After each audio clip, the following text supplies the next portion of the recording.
Vikings, the greatest warriors ever known, feared and admired across the realm.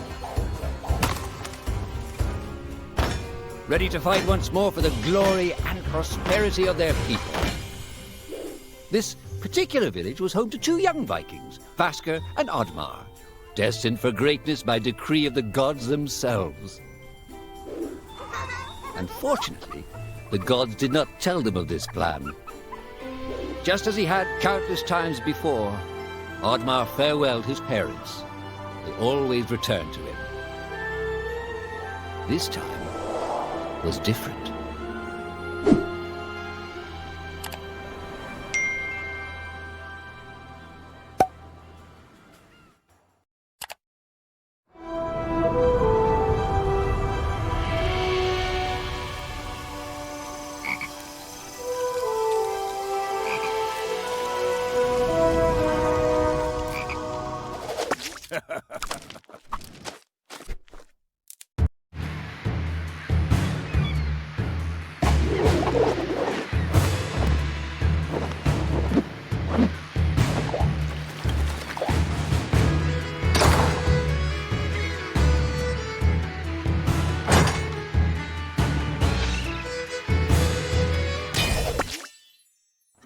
Years passed, and the Viking warriors continued on their pillaging voyages and grew ever richer.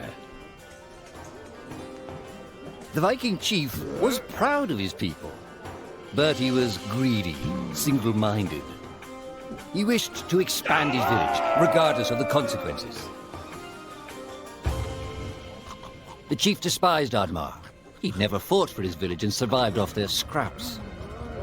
But the chief would tolerate this behavior no longer. Oddmar would have to single-handedly loot the forest, burn it to the ground so their village may prosper. And if he refused, he would face the same fate as his old friend Vasker. After being ridiculed by his village, Oddmar ran home to his hut.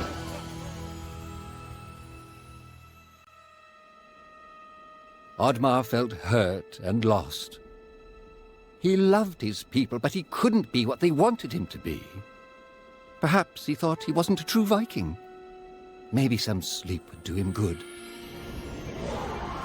Oddmar couldn't believe his eyes. At his side was his long-lost friend Vasker. And in front of them stood the hallowed gates of Valhalla. "Wait!" cried Oddmar, as his old friend stepped into the light. In front of Oddmar appeared a strange apparition, a forest fairy. She condemned Oddmar's selfish ways and his squandered potential. He had let down those closest to him. He did not deserve a place in Valhalla. But she offered him a deal, a great power. If used correctly, perhaps he could earn his place in Valhalla, but at a price. Oddmar woke up with excitement. What a strange dream. It felt so real. And how did this pouch get here? Was this what he saw in his dream? He looked inside the bag. A mushroom?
Forth, Valhalla!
The villagers were bewildered by the sight of Oddmar's newfound powers. Would these powers help Oddmar redeem himself as a Viking? Perhaps Oddmar could become a great warrior just as his friend Vaska was. But is destroying the forest the right thing to do? There was loud commotion in the crowd. Oddmar! Roared the chief. You dare to bring this cursed magic to our village? This is a new low. Death on the battlefield is too noble a fate for you. Perhaps the Kraken should teach you a lesson at the bottom of the sea. You can't hide from the gods, Oddmar! The chief bellowed as Oddmar leapt away. The skies turned dark. Thunder struck. Suddenly, the villagers vanished. Oddmar was shocked. Who took his people? Was it the gods? Why was he left behind? He had to find out.